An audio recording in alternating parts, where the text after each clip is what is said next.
Don't know why it does that. Don't know why it does that. Hello, everyone. Let me just repeat what I just said.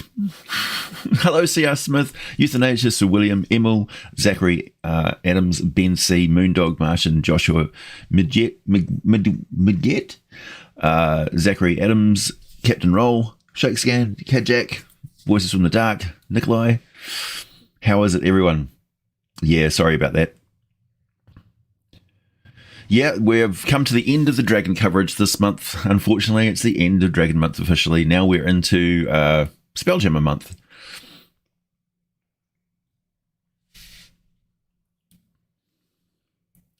Someone cast counters.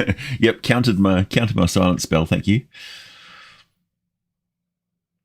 Cleric of Uncle Sam.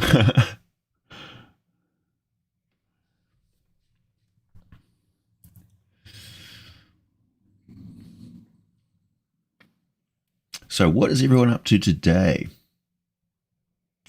Question from C.R. Smith. Most edible monsters in D&D. Let's see. Wraith are probably the most edible because they're actually cattle. Most of the herd animals. Buffalo, that sort of thing.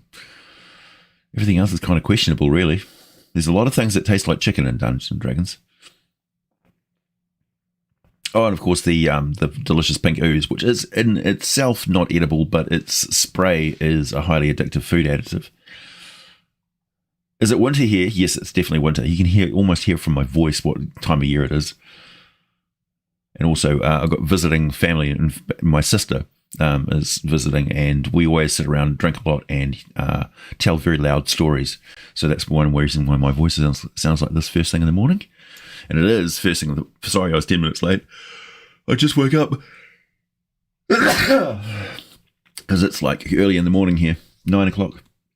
Brie is absolutely excellent. She's been fed on a solid diet of fresh wet food, dried whole king salmon, which she gets 2 of those a day, and so it makes her incredibly robust, very smart, and she's got no fear of water. So she dives in and tries to go after my goldfish. She's doing absolutely fantastic. It's her first winter as an adult cat, and she's been handling it quite well. Everything is, for the most part, so far sane. No, the world is not sane at the moment. I think we can all acknowledge that. Oh, it's Pride Month. Nice. Of course. I don't think it's Pride Month over here. I don't know if it is. Yeah, Sir William, this is the only live stream I've had this month. So, yeah, it's a special occasion. Just a reminder to everybody that this is a monetized live stream, so you can do super chats and stickers if you want to. It's a very good way of getting my attention and helping to support the channel. And also thanks to everybody who's been using the new feature on my channel, which is the super thanks. So you can make donations or tips on the videos, past and present videos. If you've enjoyed the content, then there's a tip button that you can use. Coming from New Zealand, we don't have tipping culture here, but we still do tip people when we get really good service and things like that. So I appreciate it.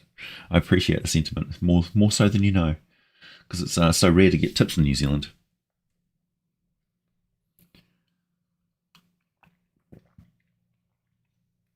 Getting ready to watch the new Dine for a third time. What was that, Tia Lisa?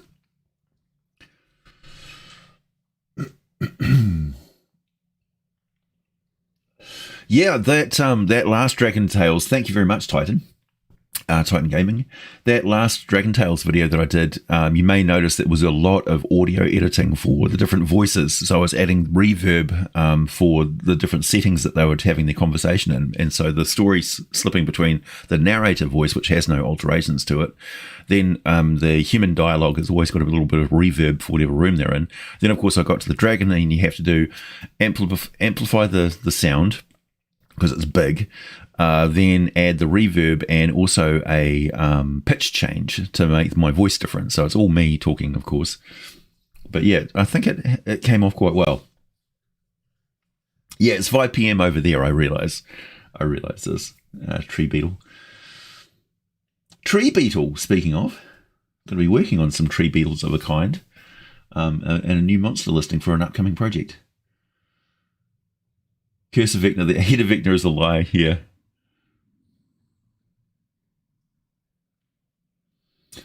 Dragons to Spelljammer, what next? Monsters to Revise month. Maybe, Jacob, that's actually the first time anybody suggested anything for the month after Spelljammer month, so maybe it could be a remaster month.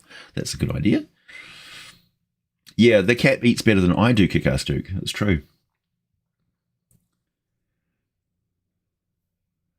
The manga Delicious Dungeons. Yeah. I have been contemplating doing a cookbook of the realms kind of thing. Not to the extent of the cookbook that was released officially. That's actually a really good product. I do recommend that, particularly if you are into cooking.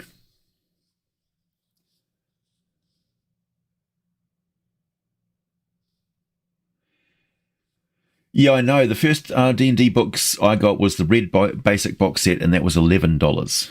And that was exorbitant back then. You could buy a Monopoly set for $11 back then. So my grandmother was very skeptical about buying this questionable box where we didn't know what was inside it. She was rattling this thing very suspiciously. Turns out, of course, it had 2 small booklets, a crayon, some dice with nothing yet there. It was great. We never got the Electro... okay, James. Dragons you didn't get. Like, let's see. We never got the Electrum Dragon video or the Were Dragon video. Super disappointed. Okay, well, the Were Dragon is the Song Dragon or the Steel Dragon. I've covered them extensively. Also, if you look at the Ripple Bark video that I did, that also covers one Were Dragon extensively. The fact is that there's different types of creatures which are called were dragons in the Forgotten Realms and across the multiverse. It's the Steel Dragon is most commonly the one, but that's also regarded by Wizards of the Coast officially now as just another type of silver dragon, which it's not, but that's what they want us to believe. So, yeah, I have covered it extensively. So, yeah, the Electrum Dragon doesn't exist, so I'd have to make it up, I think. Hang on.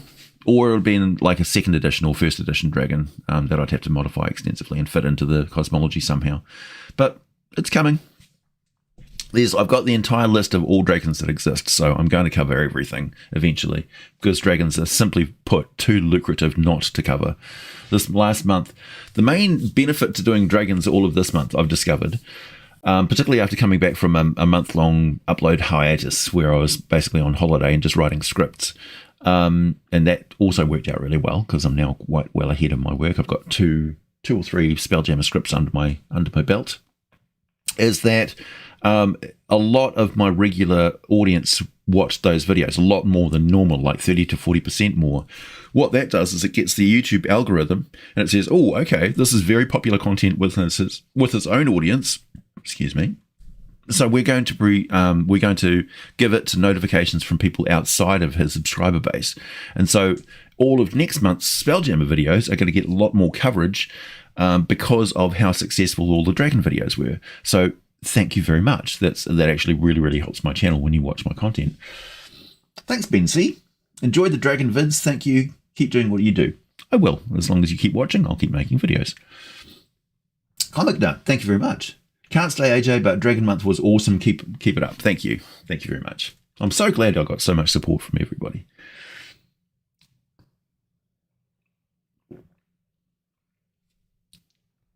Yeah, so the viewership of the Dragon Tales is going up. So I'm sticking with that series. As long as the video gets about 10,000 views in a month, it's a pretty good indicator that it's got an audience that it's worth pursuing and carry on making that content. And the Dragon Tales videos, not only do I really enjoy making those, and I think it's important to have some sort of adult entertainment. Well, also people's kids watch those videos as well. And nobody's really doing Dungeons and Dragons stories like that. So, yeah, I think it's necessary to carry on. A dire dragon.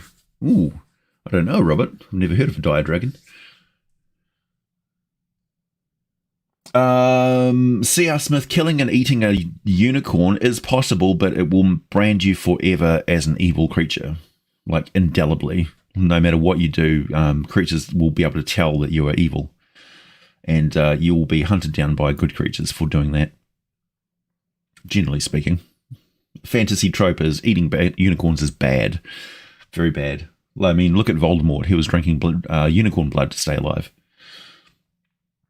And everybody was like, oh, that's the most heinous thing you could possibly do. It taints your soul if you do that.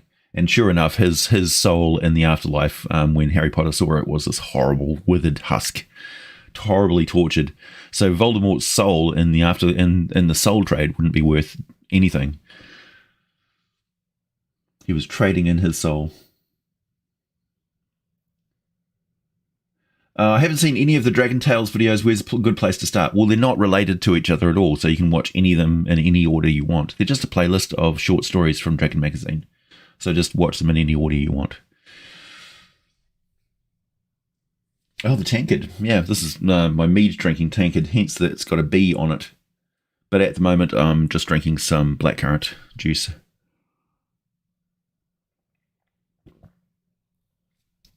Because it's kind of my, I've got a game later on tonight, so I'm probably going to get a lot of study time done.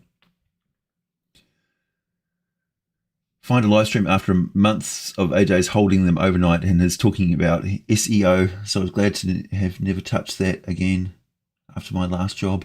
What?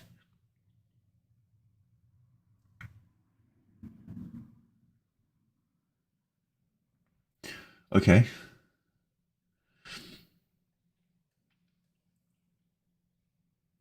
Yeah, somebody actually quoted the entire Dragon Tales theme song in the last video, and I responded by saying I'm actually the sort of person who will, for the least excuse, belt out the Gummy Bears theme song as loud as I possibly can in public places. I'm that kind of a person. I'll sing and I don't care who's listening. If you've seen a spike in the halfling culture video, it's because I found it very good to fall asleep to. Thanks, Kikastu. The Dragon, yeah. Yep, dragon-related creatures I should cover as well.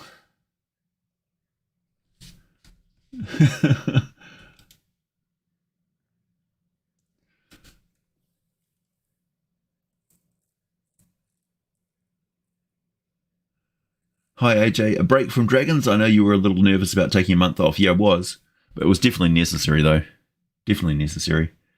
When you spend 3 years putting out 2 videos a week, it takes its toll. I don't care who you are. And I just needed a break from editing, really. Not writing, but just recording and editing was a grind. Any thoughts on the new races, updates, and Mordenkainen's Monsters of the Multiverse? I've already pretty much shared a lot of my thoughts on that. I support the options you have for the new races. I still think it's important that, pointing out to people they haven't taken your toys away, they're just giving you extra options. So you can pursue those new options to your heart's content if you want to, but everything is optional, particularly if you have the older books and things. You don't have to follow the new way. You can use the old stuff if you want, or blend the two together. I've got no problem whatsoever with the alterations to the goblinoid races as being of Fey origin, because as far as I'm concerned, that's always been the case anyway. Goblins have always featured in Feywild stories. So it makes sense that, mythologically, from our own culture, goblins would have a Fey origin. As for the changes to the GIF, for instance, they've now shrunk about 2 feet in height to fit into the medium size category, whereas previously the GIF were always 9 feet tall and in the large size category. That was one of the things about the GIF, is that they were big and clumsy and they hurt human beings without realizing, because the humans are so fragile. So a headbutt from a GIF used to be able to crack a human skull. And that was just what they would use, like the Klingons headbutting each other when they meet each other. The GIF would do something like that, and it would brain a human. They'd be like laid out on the floor, and the GIF would just be like, you humans are so fragile. Yeah, I'm just a smidge too old to have enjoyed DuckTales. But my friends who are a couple of years younger than me all love DuckTales. I don't.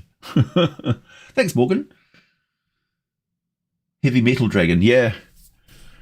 Good option. The suggestion to do a pimp dragon, I definitely will be doing a pimp dragon at some point. Possibly a opium and cocaine dragons as well. the different the narcotic dragons. That would be fantastic. I think it would be probably better if they were like drakes, right? Pimp dragon, drake. Yeah, just for humorousness. Hey, Sekeep. More Mind Flayer lore? What more could I possibly teach you about Mind Flayers? Probably the current activities on the astral plane would be a good way to start.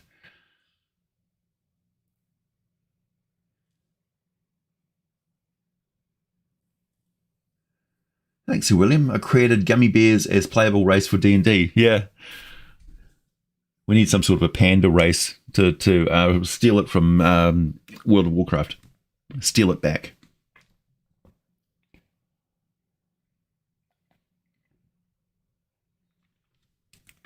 Yeah, there was some discussion this month about radioactive materials in D&D worlds.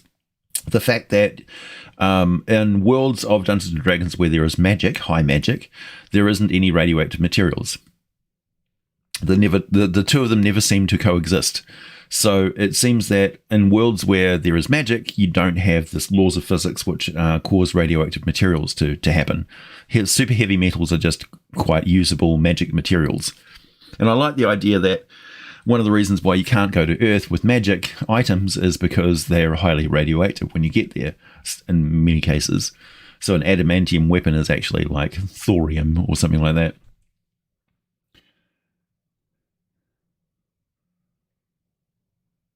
Yeah, Mind Flayer Bio-Artificer character class would be extremely fitting. Like, there needs to be more of a mad scientist aspect to Mind Flayer thralls, particularly the more independent ones.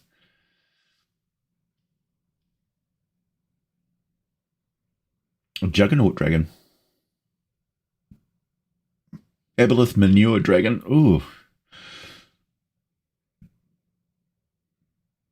Yeah, I get a lot of comments that there are too many types of dragons. Three things to keep in mind. One, they're optional. Two, their population is actually way lower than you think, and restricted. So, for instance, the population of red dragons is not equal across the entirety of Faerun.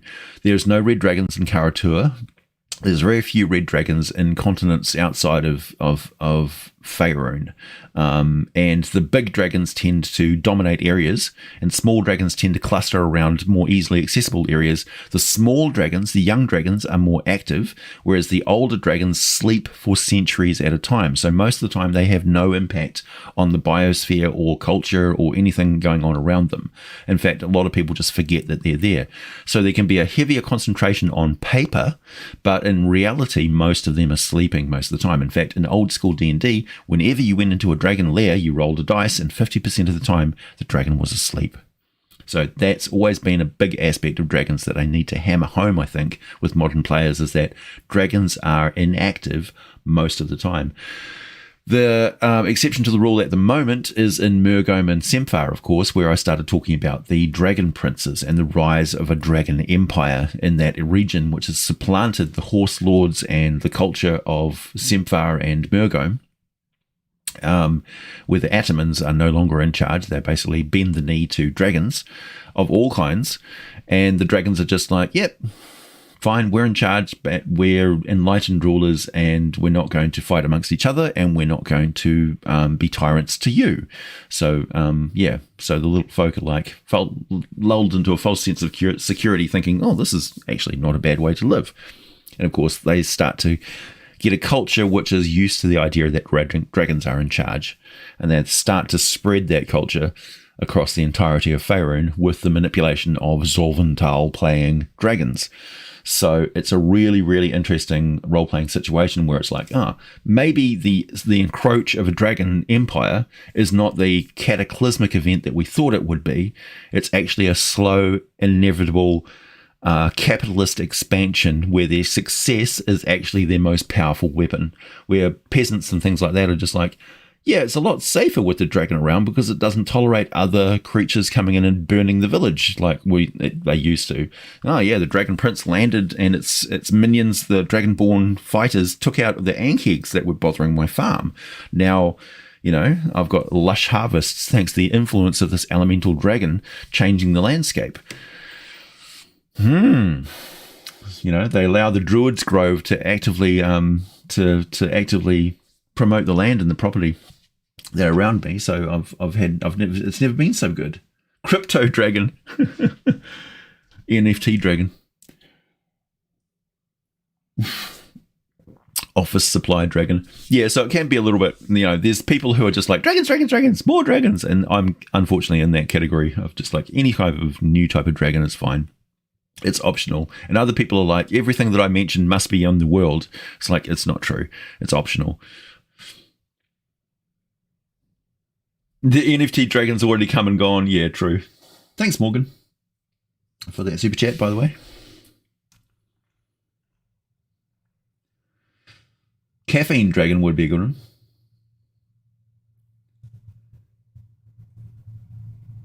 Yeah, the pimp dragon doesn't have breath weapon. It's got slap attacks. Carries a cane. Do I see a giant-led civilization rising again to take on the dragon rising? No, I don't think so. I think the giants are more inclined to just go off-world and dominate the inner planes. Like the fire giants, for instance, are probably the best bet of fighting the dragons at the moment because they're a very martial culture. The cloud giants and stuff are more involved in the world, but they're also quite involved in the affairs of genies and other things as well. So I don't know. I don't know if it's ever going to develop officially, but unofficially that law now exists. That's true and up-to-date law that I gave you in the video. So the dragon princes do exist officially in 5th edition. What you do with it from now on is up to you. And I'm okay with that. We don't have to have it resolved for us, just set the scene, paint the bad guys as not as bad as you think, and then all of a sudden the giants are they doing us a favor by liberating us from dragons, or are they actually more disruptive and worse tyrants than dragons would potentially ever be? Well,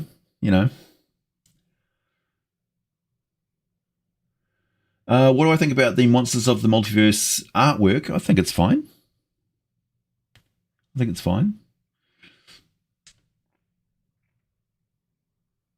Great Worm versus Tarrasque. The Great Worm would win. Because the Tarrasque is basically just a force of nature that the Great Worm would point in a certain direction until it's run its course, and then it would bury it again. Alcohol Dragon. Well, we've got the Ale House Drake. Banker Beholders. Yep. Silicon Dragon. Yep.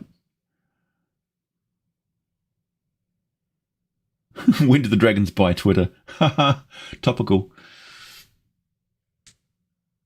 What is the biggest gripe you've had with D&D ever since 1st edition? The hit point system and armor system is too simplistic. And also the magic system is too simplistic as well, that fire and forget thing.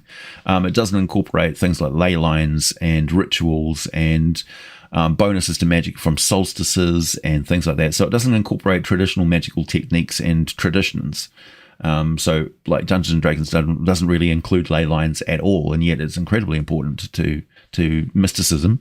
Like anybody who would go to Karatura or something like that, or deal with the more mystical aspects of monks and things like that, they would talk about ley lines and stuff like that, and feng shui. And the fact that rituals and things like song magic are mentioned in all through the lore of Dungeons and Dragons, but that magical technique isn't available to elven people. Like elves should have their own magical traditions. Dragonborn should have their own magical traditions because, Draconic is commonly regarded as the language that magic is written in. Yet it's not acknowledged in modern D&D that the technical language that most artificers would use would be Gnomish, the Nim language. So, yeah, if you're an artificer, you most likely would speak Gnomish as one of your primary languages. Yeah, I'm on board with that, Robert Wilson. I only mock NFT. I never suggest anybody would actually buy that shit. That's like my litmus test for stupid, buying crypto and NFTs. Sorry, I'm just that way inclined. I've got my right to my beliefs. Do I think because Zarchittles could run a land empire? I'm looking at the United Arab Emirates, right? Abu and Dubai, and the fact that they built those islands Right, so you can imagine the Ixodzachtl doing the opposite and digging canals inland to make shallow housing estates for Ixodzachtls because they like warm, shallow tropical waters, coastal waters. So why wouldn't they do that? Why wouldn't they flood an entire area just to make a brackish marsh that they could dominate? So sure.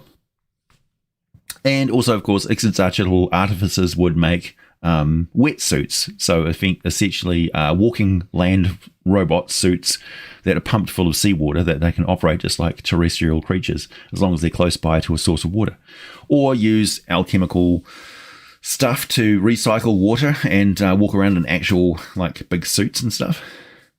Why not? And of course, somebody who takes out one of those golems, would appear to be a golem to them, would realize that it's full of seawater and then inside it is a stingray of some kind. It would be very weird if they've never encountered an Ixodzachtl before. Yeah, non-magic zones in Dungeons & Dragons do definitely exist. Places where the weave has been stretched thin or so that you can't even cast spells. And that's one of the advantages of being a mind mage using psionics. You don't have to use the weave. Any monster that produces nightmares as regional effect. Dragons would be the primary ones who do that. You could also have aberrations like beholders and things like that who do that as well, because they have psychic powers.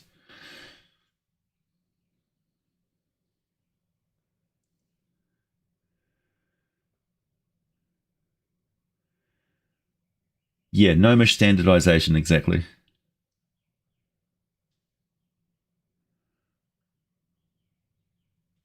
Yeah, Stanchgate, Palladium Fantasy obviously taught me a lot more about magical rituals and stuff like that than D&D ever did. But you asked me what my gripes were, and that's it. They're very small gripes.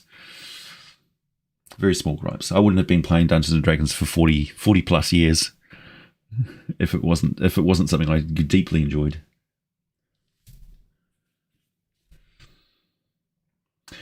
Is magic in D&D could it be a derivative of controlling the properties and effects of the ethereal? Yeah.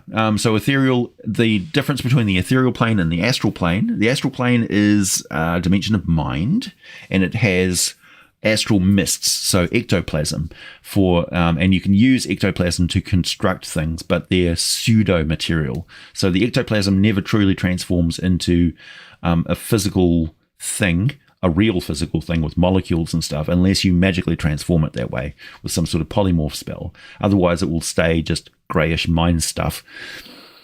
Protomatter, on the other hand, is something that forms in the ethereal plane from flooding. The ethereal plane gets flooded from the inner planes, so matter gets generated on the inner planes, and then the ethereal plane you can use your mind and your will to shape it into physical substances, mixed substances like demiplanes and stuff like that, and actually create whole worlds and spit them back into the prime material plane. That was kind of like where I thought crystal spheres came from originally.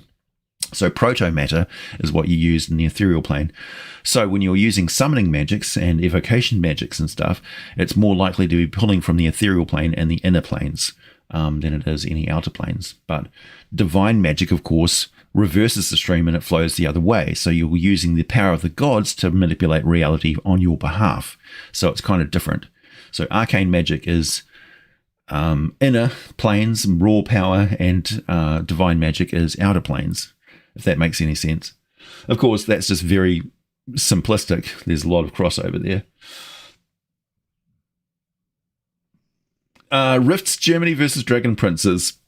I think I might take a lot of inspiration from Rift Germany, for sure. But the Zolventhal has been well established as a really good baseline dragon culture, subculture, which unifies them.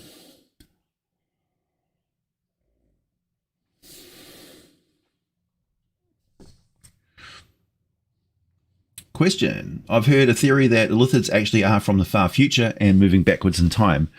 Their evil is from everyone treating them bad because of their future. True or false? Partly true. Their entire culture did travel back from the future to change their past. So we don't know the true origin of Illithids. They've supplanted their own original timeline. When they did that, we don't know. We don't know how long ago they did that or how many times they've been traveling backwards in time and changing the original state of the universe. But that's what they did. Why they did that, we don't know. What the state of the original universe was, we don't know. It may have been a resurgence of the Gith finally about to kill them all, and they just ducked into time to get rid of that problem. But they never got rid of the Gith. Maybe there were other races, like the Lachey and things like that, who got detached from time. But yeah, they're kind of just temporal wolflings now. They've created their own evolution. So, yeah.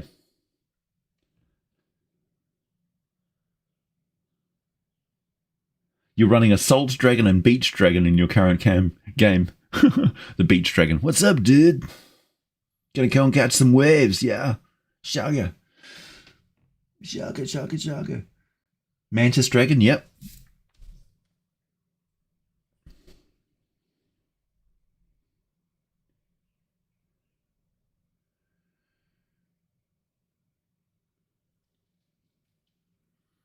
Yeah, magic can be a bit like coding, for sure. What are ley lines? Ley lines are flows of natural energy. Quite often they're depicted as lines between significant historic mystical sites, like the sites of cathedrals and things like that are quite often built over top of traditional places of pagan worship. So it's surprising, for instance, that Stonehenge doesn't have a cathedral on it, because that's exactly what they did back in the old times. But I guess it was too hard to move all those stones.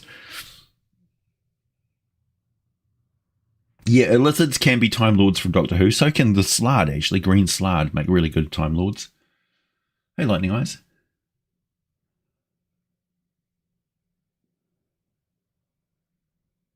Do the Aboleth and Mind Flayers consider dragons to be a threat? In their timeline's future, it seems they've wiped out the dragons. Yeah, that's an accurate assessment.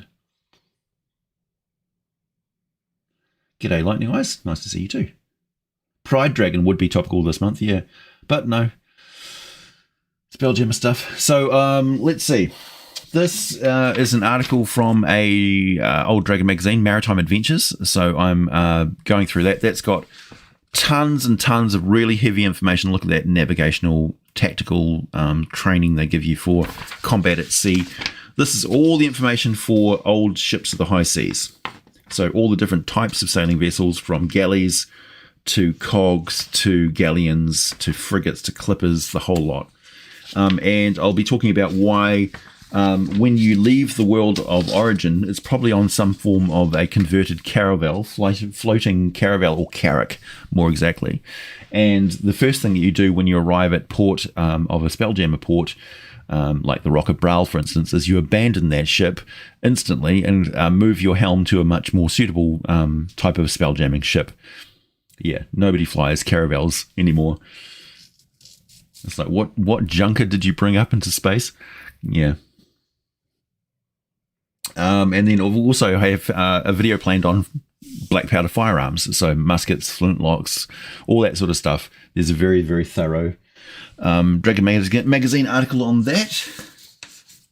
Yeah, and tonight I'm starting that's the first session. We've had our session 0, but it's the first session of a Forgotten Realms adventure, which is going to be centered on the border realms, the border kingdoms, and discovery of a wizard tower.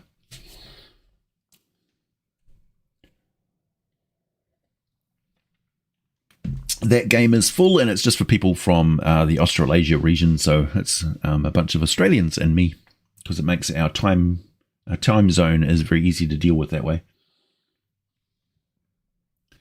All dragons are pride dragons, it's true. Fringed fried dragon.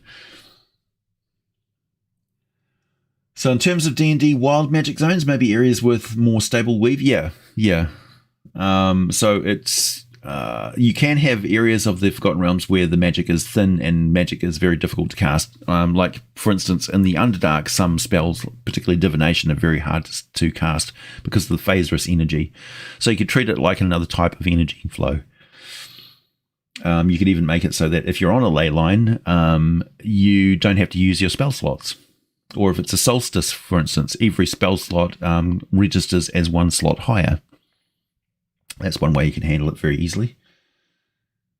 The bonus there, of course, is that every spellcaster that's in that area has the same access to that same boost. So there's no real huge advantage when you're fighting another spellcaster in a ley line.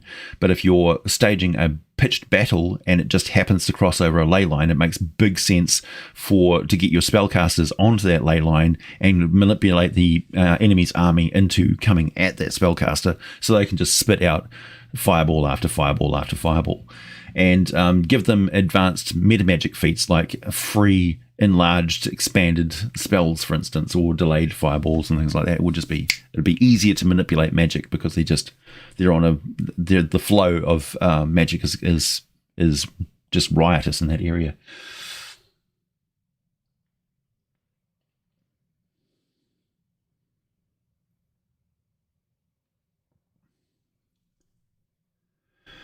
Did the Baneloth create the Illithid? I don't know, Joseph. We don't know. Pointless asking me. I don't know either.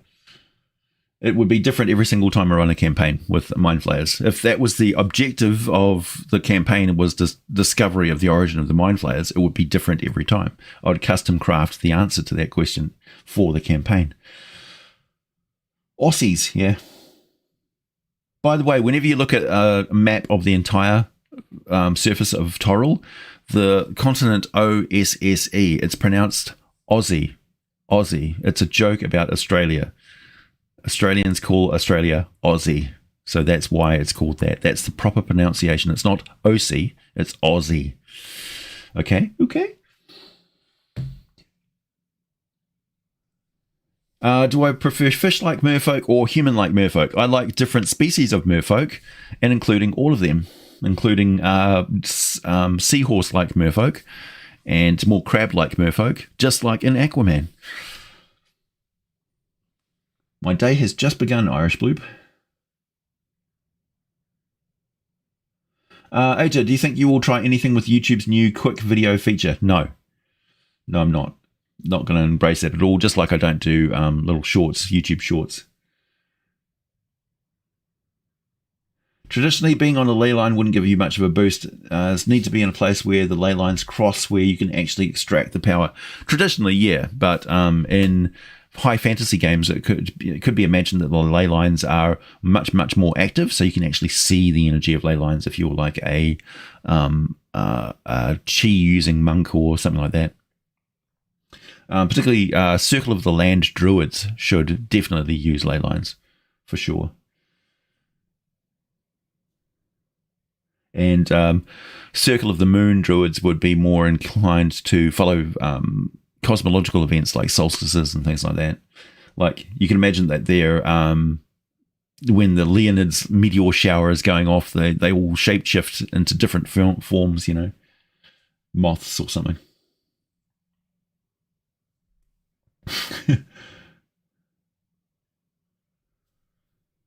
Red dragons don't think much of anything of other dragons, time dragons or other.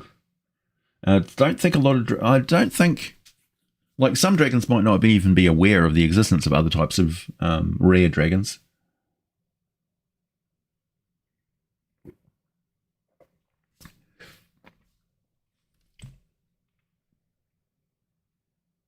Yeah, seahorse mermen get pregnant and carry the babies, for sure. See, why would you miss out on that by saying that there's only human types of merfolk? No. Definitely seahorse and, like, conger eel merfolk. And, of course, the Sahuagin would come in different themes and flavors. Like, you'd have dragonfish style Sahuagin, and you'd have, like, goldfish carp, like big groper type Sahuagin, representing the different types of, like, predatory or annoying fish. Hagfish Sahuagin. Why not? Whale shark Sahuagin. Different types of sharks for sure. Hammerhead Sahuagin. The Kotoa could be the different types of fish, and the Sahuagin could be different types of sharks. Right? Is it possible to befriend a chromatic dragon as a mere mortal? Yes. Depends on what kind of dragon. I wouldn't do that with a black dragon. It will eventually kill you. Beta fish Sahuagin, yeah, exactly. A neon Sahuagin or neon Katoa. And you could have like nursing shark Sahuagin, so they're just like they only do their own thing. They don't really get involved with anybody else. You could walk straight through a school of them; they'd just ignore you. Goblin shark Sahuagin, yep. Now you're on. Now you're getting it. Yeah, most chromatic dragons don't have friends. They have people they manipulate.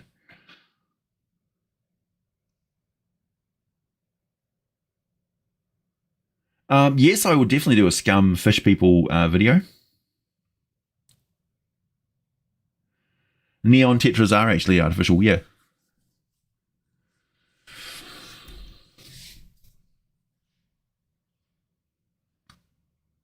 So that would mean whale shark Sahuagin, yeah. So giant whale shark Sahuagin just cruising along, eating plankton. Flying fish Koatoa. Bull shark Sahuagin, yeah. So all the different types of sharks would be, yeah. What have I done? Somebody's going to come out with a third-party PDF version of this for the DMs Guild, I swear. Get onto it, people. There's a whole new market in Sahuagin and Koatoa aesthetics.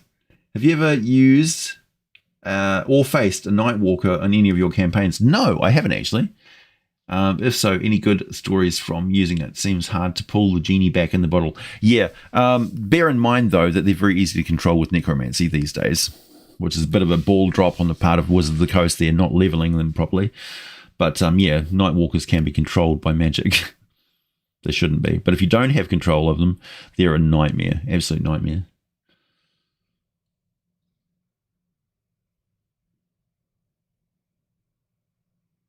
Yeah. I'd agree with that. That even the metallic dragons are basically keeping you as a pet. True enough. Do you think D&D has too many shallow villains, like too many evil monsters that are evil for no reason, and enough moral grey, and not enough for no reason, and enough morally grey monsters? No, like I think one thing that was D&D does a good job at is depicting the fact that kobolds are only really interested in kobolds. Orcs are only really interested in orcs. What is good to an orc may be evil to another race, and what humans do can be evil as well. Like the prejudice and stuff that they have for other races is. It's up to you to depict in your game in an acceptable manner for your players, but it should really exist as part of your game world because it exists as part of the human condition. And denying the fact that hate and prejudice is part of the human condition is not really the point of Dungeons and Dragons. It allows you to take on those sort of social issues head on in the guise of a hero, somebody outside of your own skin and experience. So it's a way of expanding your horizons, looking at things through a different perspective and dealing with social issues through those perspectives. That's one of the core strengths of Dungeons & Dragons as a social change medium, not just a storytelling medium or a form of entertainment. It's a way of dealing with issues like using I Ching and tarot cards is a bit of a stretch, but using tarot cards and runestones and that sort of thing, they are not divination devices in and of themselves. They allow you to get into a headspace where you look at things from a different point of view, through a different lens. That's the entire point and the reason why those divination type techniques exist across multiple cultures through history. So they all do the same thing in different ways. Same thing with religions. They all do the same thing in different ways.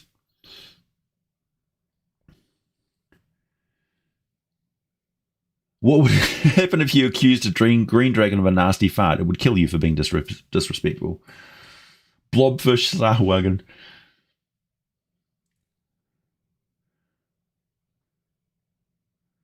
Wow, yeah. A video about your Die Hobbit life and a video on how you... Yeah, somebody... Was it you who asked me to do a video on myself? No. Or my alter ego character? No. That's never going to happen. Because it's too risky of having like parasocial relationships, so I talk too much about my own life and my own personal life. There needs to be some separation between me and other people, unfortunately. When you get a big audience like that, it's time to stop talking about myself because I don't want to be like some sort of paparazzi-driven fame person. Thank you very much. I want to walk around Gen Con without getting mobbed.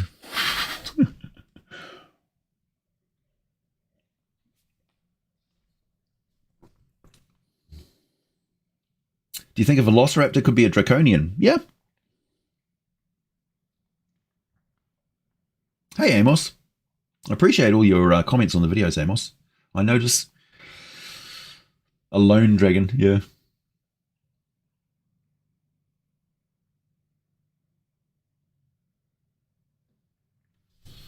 Yeah, I don't want to get into the wokeness of it, but I think completely censoring problematic social issues from games is the prerogative of the dungeon master. So that's when you have a good discussion with the players at the table. But a bunch of adults can deal with adult topics. We deal with far, far worse things in my private games at home. If it's a broadcast game or a convention game or something like that, as I've always said, it's a different fish. And imposing that sort of thing on official playtest material or official material for publicly run games sort of thing, like Adventure League stuff, that's understandable that you would censor that sort of stuff out of there because you don't know the age or the experience level of the people playing the game on the other end. But for your own personal home games, yeah, you can deal with all sorts of problematic issues as long as it's okay and everybody's on board with it. And that's why the importance of asking questions during the session zero. One of the questions that I asked during the session zero, which is something I don't normally ask, but it's become more relevant these days, is I put up the little chart for aphantasia. So if you ask somebody to picture an apple in their head, can they actually, on a scale of 1 to 5, 5 being nothing, they see no apple at all, they can just imagine the concept of an apple, but they can't see it, to 1 being they can perfectly picture an apple, red, juicy apple with, smell and taste and everything. Where are you on that scale as a player and a person? How easily can you imagine things when I describe them to you as a dungeon master? I think that's a very relevant question to ask somebody. Also, does somebody have an internal monologue or not? Do they have a voice inside their head which is talking to them? Do they have a conversation in their head going on? A lot of people don't. I don't. And I find it fascinating that some people do, or a lot of people do. I also find it fascinating that there's people who cannot picture things in their head, but they can imagine sounds or smells better than they can picture something. Or, there's an infinite variety of variation between those, and it affects your ability to run theatre of the mind games for your players. So I think it's a very topical and important question to ask them right at the start of a campaign, is when I'm describing something to you, do I need to find alternate ways to describe it other than visual, or, what senses work best for you? Do you need visual aids? Because some people need a battle map to run a tactical game. They can't picture the combat in their head. They just can't. They're not able to do that. It's not their fault.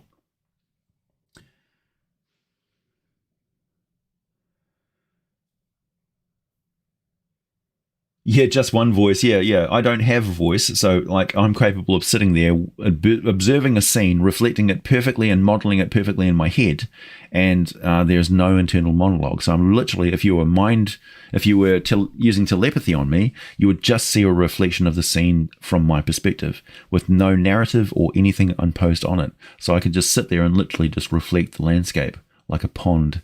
It's very peaceful. I can just naturally meditate. So what people get trained up to do in meditation, some people can never do. They can't visualize a mandala. It will never happen. And they can't understand why people would be able to do that. So yeah, it's good that we're having these conversations. Thanks, Morgan. Would I count a Warhammer 40k obliterator as a demon? I'd need to skill myself up on what an obliterator is. Sounds like it. Demons can have significant mechanical parts, by the way. They can have non-organic parts. Thanks, Josh. Good time zone. Been rewatching the old Dragon vids. Oh, nice.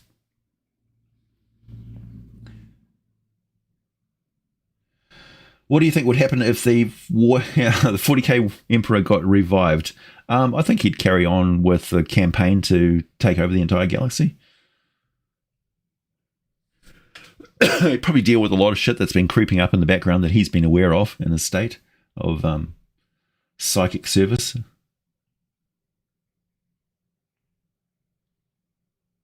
I'm hearing a voice repeat yours to myself and also giving another commentary on the topic we are speaking on. Interesting. Yeah. I can see why people have an internal monologue. Like, I can emulate an internal monologue using my brain, but it's not a natural process to me. It's something that I do, like just like playing music in my head. But the only annoying thing is occasionally I'll have music repeat in my head, just like anybody.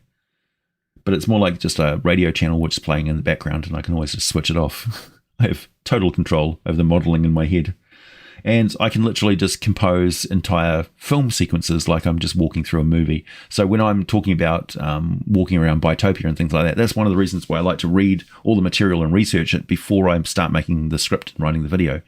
Because I place myself, I immerse myself totally in that environment, and then I write from the perspective of what I'm seeing in that environment. So that's why it's got that effect of bringing you into the D&D world, and you feel my passion for it because I'm there. I'm inside Bitopia in my head. I'm walking around interacting with everything. So it's far harder, like it would take me way longer to describe everything that I'm seeing in my head in a video. That over explanation of something would put people to sleep instantly. So I have to balance that.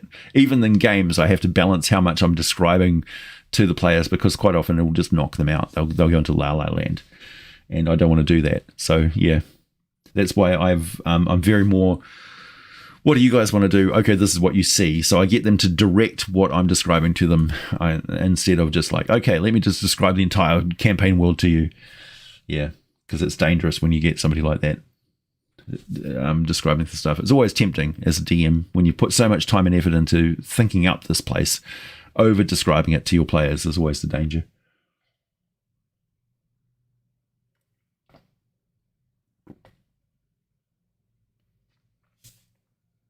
Yeah, one of my techniques, if I've ever got something like a tune which is really dug in, I just replace it with another tune.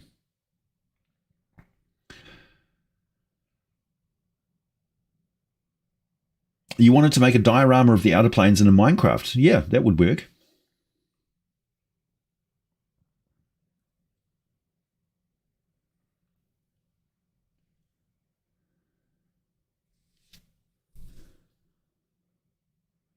Right, yeah, Tia Lisa. I can understand that. Yeah, but when I don't, they moan that I missed some minor detail. Yeah, it turns out that when I describe something in the game, it's usually very relevant to the plot. That's my downfall as a dungeon master. So whenever I describe something, the players become hyper-focused on it. So I tend to, because I'm always wary about over-describing stuff which is not relevant to the game, and they become bogged down with all these red herrings and extraneous information. Because some people, it's like, that's too much explanation. I have to carry that all in my head somehow. And I imagine that people who have difficulty visualizing things, all that descriptive stuff can bog them down, right? It's unnecessary. Can time dragons just ignore temporal paradoxes? No. One of the techniques that you use for dealing with time travel is you have it just like the crossover with the ley lines that you're talking about. You can only cross over at significant points in history. And those points in history are unchangeable anchor points that cement that entire timeline. So some points in history can't be changed. No matter what you do, it'll always turn out the same. And those are fixed point in history that time travelers travel to. And then you can either travel forward in time the long way, or go back to the next set history point in time to get as close to that time period as you want. And then you just wait until that event that happens that you're waiting for. So it restricts changing things that are too far away from fixed points in time. In Palladium, that was described as the corkscrew of time. So it's like time travels in a spiral, and you can only touch over bits of the spiral underneath that meet that particular point in time that you're at. But you can't see the structure of it unless you're hyper intelligent with an intelligence of like 30. The other thing too is all things are in motion in the multiverse. All planets and space is in motion constantly in the multiverse. And time, if you travel in time without traveling in space, then you'll end up floating in interstellar space, because the planet itself has actually moved, and it wasn't in that position when it was at that particular temporal time. So if you travel in time, you have to also catch up with the planet. So effectively, every time travel is also a greater planar. It's like a planar shift or a greater teleport that teleports you a great distance instantaneously at the same time that it transports you through time. And if you don't have the teleportation aspect, yeah, time travel is suicide because you end up floating in wild space with no way to support yourself.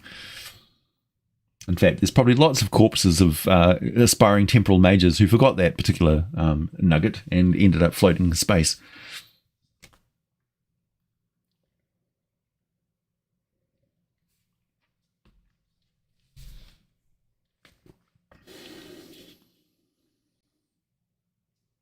Yeah, you need obsidian and dragon intelligence, exactly. Time and relative dimensions in space, exactly. TARDIS. Cuttlefish Sahawagan.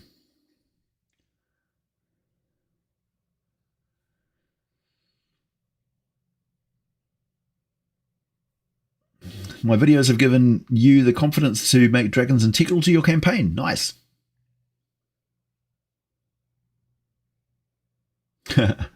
Excellent.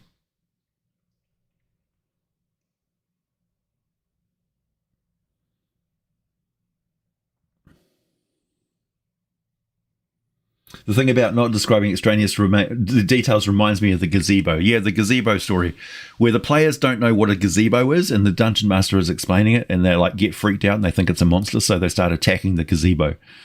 And the dungeon master is just like, why? But they go along with it. You know, I attack the darkness. Yeah, there's probably a lot of junior mages embedded in walls from the first time they tried a long-range teleport and forgot about the planet's rotation. Exactly. Yeah. Magic is a risky business. All right, folks, it's time for me to go, actually. Doesn't time fly when you're having fun? Last 10 minutes of the live stream. So we got a video on guns confirmed, a video on flying ships confirmed. I won't be covering all of the more advanced Spelljammer ships because I don't know what they look like with the new supplement, but I can talk about naval history and the reason why certain types of ships will be turned into flying ships. I'm also going to be talking about where in the Forgotten Realms today you can go and find flying ships and spells that can easily have Spelljammer helms installed in them. The nations that are responsible for the flying ships, and the nation which is primarily represented in space from the planet Toril, which is the Sho Empire and Wa Empire of Karatur. So, yeah, if you say you're from Toril, you're probably from Sho or Wa.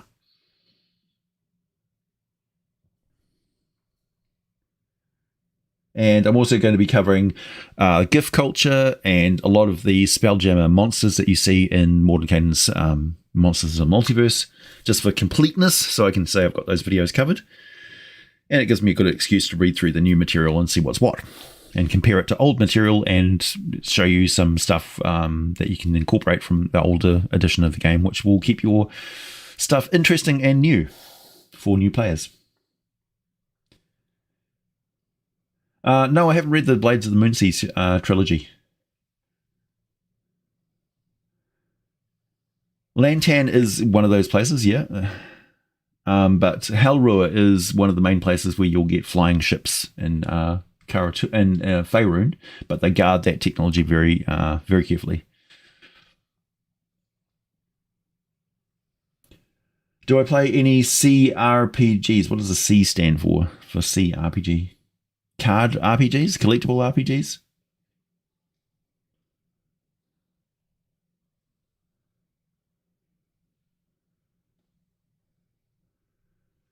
I'm not sure when the next live stream will be.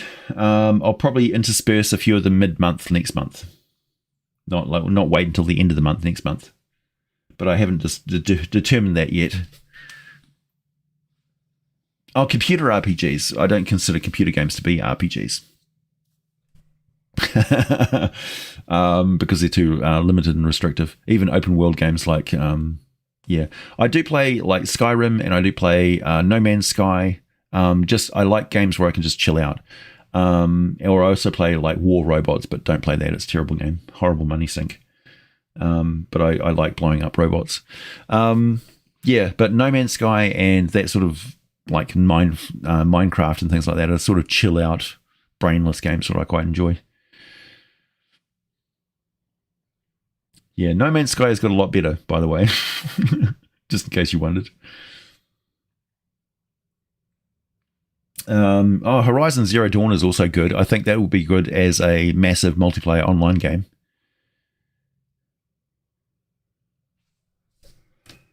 That whole thing, the whole tribes and stuff aspect of it, like they've got factions and stuff built into the game already. So I reckon it would really work quite well as an MMORPG.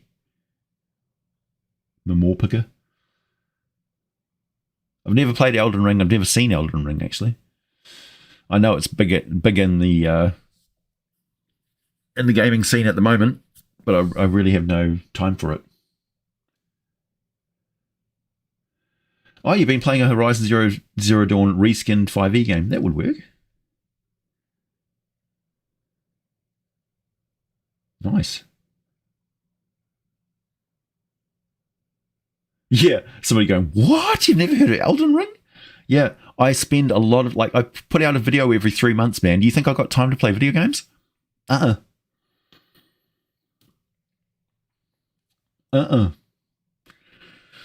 are sacrifices that I make, my friends. One of them is I don't play video games. I don't have the time for it. If I did play video games, I would find some way to turn it into a livelihood, I swear to God. That's just the way I operate. I built. Okay, people. Time for me to go. Oh, Sunless Seas sounds like quite a good game. I have a friend. I have friends who tell me about games. That's how I absorb most information about games. They play the games and then they tell me about it. Stellaris, I've heard of that one. It's not really a sacrifice. It's a great lifestyle. Can be stressful if you're not built for it. I think my primary advice for people who are getting into YouTube or any sort of this sort of thing as a profession, right, not just a hobby, is the primary thing that burns you out as a creator is not being yourself, not following your own instincts and things like that, like false optimism, making a fake character, a VTube personality or something like that can be exhausting, and it's unnecessary. You don't need to do that. Just be yourself. And follow your passions and make videos that you want to make, because other pathways will burn you out. Doing things which are against your natural inclinations, things that burn out your creativity. That's been my primary experience watching people come and go in the industry. Some people are just naturally, falsely positive on camera. That's natural for them. It's fine. It works for them. But yeah, what you see with me is what you get. This is me in real life. So that's my primary advice: is just be yourself and do content as yourself, and people will either like it or not, and stick with it. You have to stick with your channel for a long period of time before you see dividends. And sometimes it doesn't grow. Sometimes it does. I'm just happen to be lucky in that regard. And stick with your strengths. Realize what you're good at. Pay attention to what people are telling you in the comments. Interact with them, and they will guide you to making better content for them, and you'll grow your audience organically. And you never know which direction your channel is going to go, so just be ready to pivot and change according to what your actual audience tastes are. Not just the audience that you're chasing, but the audience that you have. So those are my two primary good sources of information.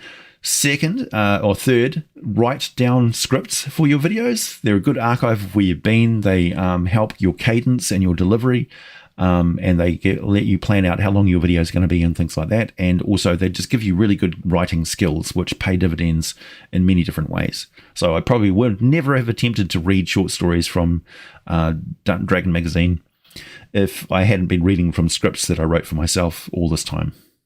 So that's, good advice. And that's it.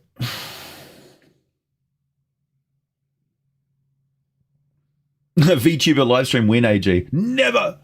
Thanks, Kistu. Before you go, someone asked earlier, and I was curious as well, if New Zealand is not a tipping culture, how do bartenders make money? They get paid a regular wage. Our minimum wage in New Zealand is The training wage, I think, if you convert it to US dollars at the moment, it's about $11 something or other. Just the basic training wage. That's for youth and people who are just starting out on the job for the first month or so. And the full-time regular minimum wage in New Zealand is something like $15 to $16 in the United States. That's the minimum legally allowable wage for an adult worker in any job in New Zealand.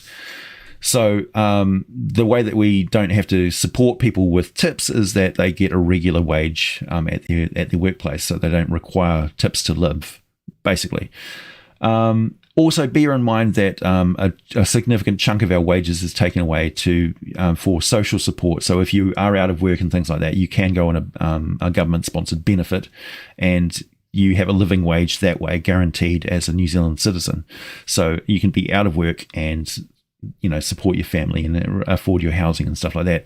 It's subsistence living, and they don't make it easy, but everybody has that right in New Zealand, and we all pay for it.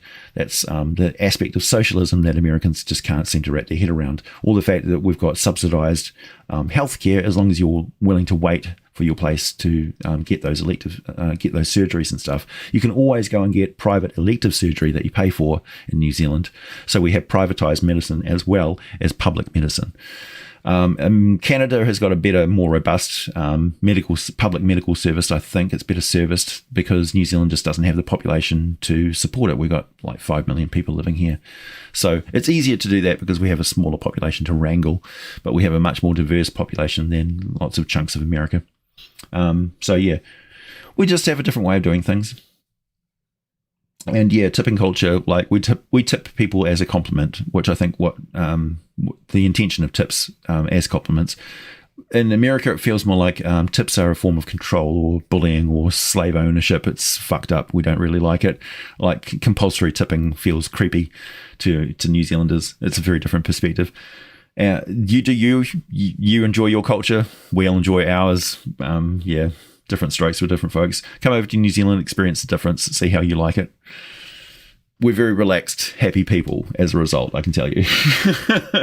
But also, I look at my wages going out and my taxes, and I think, as an independent contractor, seeing those taxes come out of my wages, it hurts. I get the Ron Swanson thing. This is theft. But yeah, no, it's necessary because if I got sick and couldn't do YouTube anymore, I've got that safety net of falling back into the coffers of the New Zealand government. Yeah. All right. Enough politics. It's kind of political. Oh, nice. You lived in Wellington for 2.5 years, and it was the best place you ever lived. Nice. I like American culture. I honestly do. Just got to bear in mind that there's a different, like we're hobbits in New Zealand. So there's some things which we find shockingly selfish that Americans do.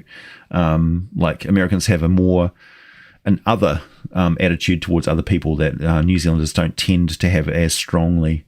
So we don't always assume the worst when we see a stranger. It's a very subtle difference.